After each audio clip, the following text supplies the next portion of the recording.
Failure से ज़्यादा दर्द उसके बाद में आने वाली फीलिंग देती है जब कॉन्फिडेंस टूट जाए, मोटिवेशन ख़त्म हो जाए और खुद पर ही शक होने लगे तो वापस कैसे उठें। आज इसी बात का जवाब मिलेगा। तो मोस्ट वेलकम सबको पार्ट 3 में लर्न फ्रॉम फेलियर का। आज हमारा पार्ट 3 है और आज हम इसी टॉपिक पे बात करेंगे कि इमोशनल रिकवरी कैसे हो फेलियर के बाद। हर इंसान फेल तो होता है लेकिन हर इंसान रिकवर नहीं करता है और जो रिकवर कर लेता है वही एक दिन सक्सेसफुल कहलाता है।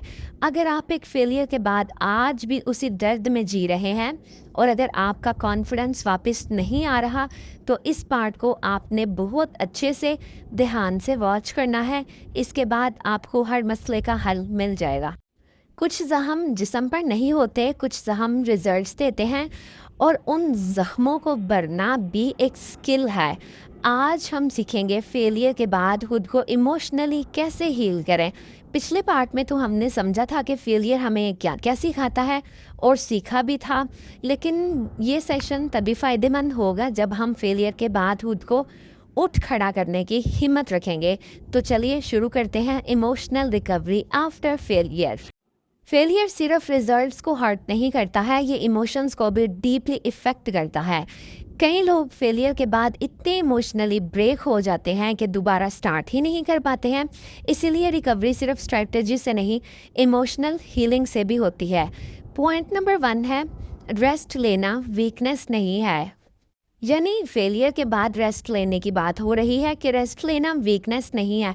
अगर हर मशीन कंटिन्यूसली काम करे तो ओवरहीट हो जाती है, इंसान भी ऐसा ही है। फेलियर के बाद कुछ लोग खुद को और ज़्यादा पुश करते हैं, मुझे अभी सब प्रूव करना होगा, लेकिन जब माइंड थका हुआ हो डिसीजंस भी वीक होते हैं। और रेस्ट का मतलब गिव अप नहीं होता है, रेस्ट का मतलब होता है कि अपनी एनर्जी को रिचार्ज करें। अगर आप 1-2 दिन प्रॉपर रेस्ट लेते हैं, स्ट्रेस हार्मोन्स कम होते हैं, माइंड क्लियर होता है, इमोशंस स्टेबल होते हैं, नए नए आइडियाज़ आते हैं। याद रखिए कि rest is preparation not quitting. हमें रेस्ट करनी चाहिए, रेस्ट करना बहुत ज़रूरी है। कभी कभार इंसान काम करके खुद को मेंटली स्टेबल करने के लिए भी रेस्ट करता है, तो रेस्ट लेना वीकनेस नहीं है। पॉइंट नंबर 2 है, दुआ करना बहुत ज़रूरी है। जब इंसान हर तरफ से टूट जाता है तब अल्लाह के दरवाजे खुले रहते हैं। फेलियर के बाद सिर्फ प्लानिंग नहीं, अल्लाह से कनेक्शन भी बहुत ज़्यादा स्ट्रॉन्ग करें। दुआ दिल को सुकून देती है। अल्लाह से कहें कि या अल्लाह मुझे इस फेलियर को बेहतरीन बदला अता फरमा, मुझे सब्र दे, मुझे हिम्मत दे और मेरे लिए जो सही रास्ता है मुझे उस रास्ते पे चला। कभी कभी अल्लाह आपको वो चीज़ नहीं देता जो आप चाहते हैं, बल्कि उससे भी बेहतर से भी बेहतर चीज़ आपके लिए प्रिपेयर करके आपको देता है। हर नमाज के बाद दुआ को अपनी रिकवरी रूटीन का हिस्सा बनाएं। कुरान पाक की तिलावत करें, अस्तगफिरुल्लाह की तस्बीह करें। कुछ दुआएं हैं जो इंसान को कामयाबी के रास्ते पर चला देती हैं, वो दुआएं पढ़ें, अल्लाह ताला से अपना कनेक्शन स्ट्रॉन्ग करें। तहज्जुद की नमाज अदा करें। जब आपका अल्लाह ताला से कनेक्शन स्ट्रॉन्ग होगा तो आपको फेलियर से कभी भी डर नहीं लगेगा। पॉइंट नंबर 3 है, लिखना स्टार्ट करें। जो बात दिल के अंदर रहती है वो स्ट्रेस बन जाती है। जर्नल्स लिखना इमोशनल डिटॉक्स है। रोज़ 10 मिनट लिखें, आज मैं कैसा फील कर रही हूँ, मुझे किस बात ने हर्ट किया, आज मैंने क्या सीखा, कल मैं एक छोटा सा स्टेप क्या बेहतर ले सकती हूँ अपने लिए। लिखने से माइंड हल्का होगा, इमोशंस क्लियर होते हैं, नेगेटिव थॉट्स कम होती हैं, सेल्फ अवेयरनेस इम्प्रूव होती है। जर्नल्स आपका साइलेंट टीचर बन सकते हैं। पॉइंट नंबर 4 है, नेगेटिव लोगों से डिस्टेंस रखें। फेलियर के बाद कुछ लोग सपोर्ट देते हैं और कुछ लोग सिर्फ क्रिटिसिज्म देते हैं।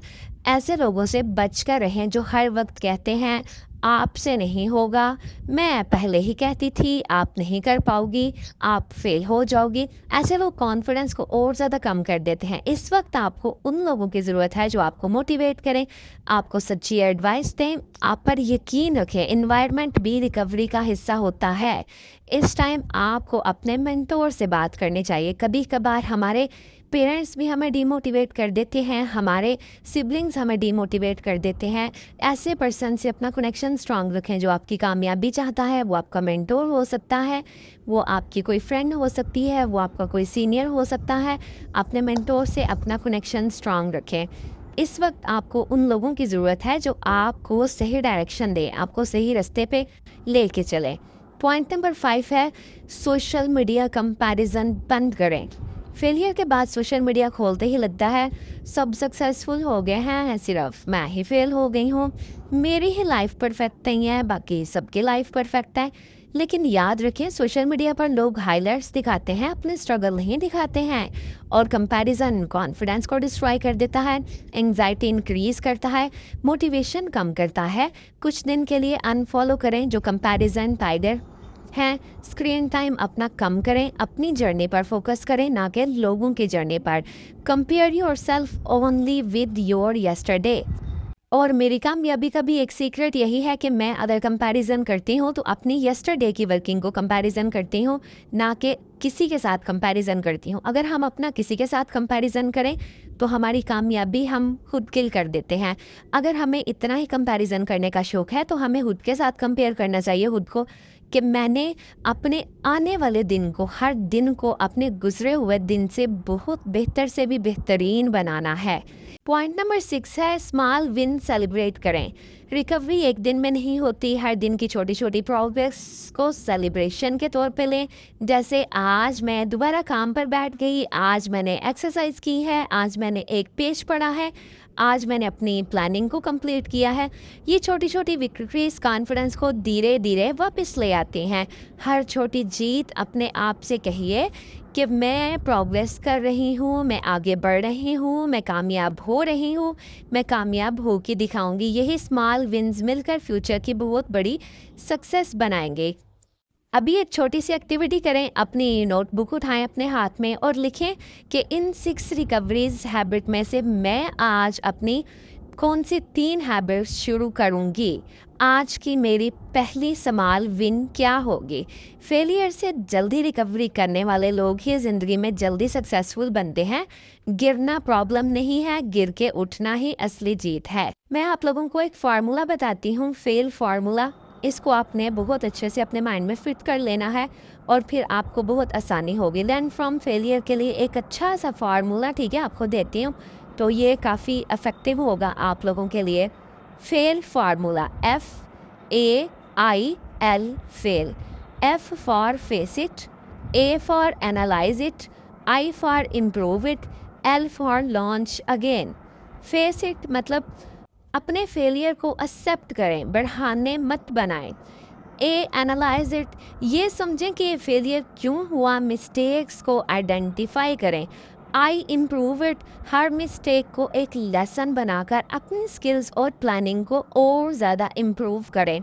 एल फॉर लॉन्च इट, दोबारा एक्शन लें, बेटर स्ट्रेटजी के साथ फिर से शुरू करें। याद रखें, फेलियर को फेस करना, एनालाइज करना, इम्प्रूव करना और फिर लॉन्च करना ही हमारी बहादुरी है। Failure is feedback, not your final destination.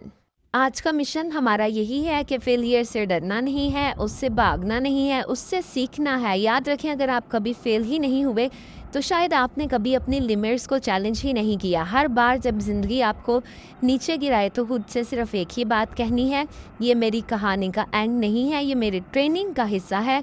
अल्लाह कभी भी किसी इंसान की मेहनत को ज़ाया नहीं करते हैं। कभी रिजल्ट्स देकर और कभी एक्सपीरियंस देकर, दोनों ही सूरत में आप जीत रहे होते हैं। इसलिए आज से फेलियर को दुश्मन नहीं, अपना टीचर बना लीजिए। कैसा लगा आपको ये वाला टॉपिक, लर्न फ्रॉम फेलियर, जो पार्ट 3 में हमने कवर किया है? आपको क्या चीज़ें सीखने को मिली हैं? उम्मीद है कि अब लाइफ में कभी आपको फेलियर का सामना करना पड़ेगा तो आप उठ खड़े होंगे। गिर के उठना ही बहादुरी है, गिर के ज़मीन पे पड़े रहना बहादुरी नहीं है। मिलते हैं इंशाल्लाह डे 15 के सेशन में। तब तक के लिए अपना ख्याल रखिएगा, चैनल को सब्सक्राइब करें और आगे भी अपनी फैमिली के साथ, फ्रेंड्स के साथ शेयर करें ताकि बाकी लोग भी इतनी अच्छी अच्छी वीडियोस से सीख के ग्रो कर सकें। अल्लाह हाफिज़।